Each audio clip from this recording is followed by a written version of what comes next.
4+4+5播放音效。当完成倒数计时的时候，我们希望它播放音效。好，那这个呢，我们切换到程式设计来，对不对？那再加一个哦。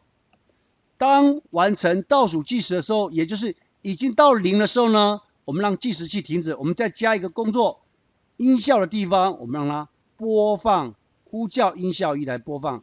那前面还记得吗？我们前面不是设定音效等于 surprise 嘛？好，我们回到外观编排这里来看一下，这个音效点选这里，它呢会声音是这个，所以呢就会进行播放的工作。那我们再回到这里来，好，再来一次吧。计时器取消，对不对？那打勾开始咯。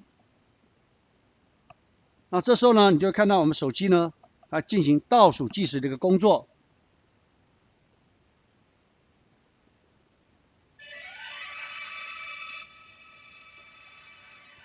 好，就播放音乐，就完成了一个倒数计时，就播放音乐的一个工作。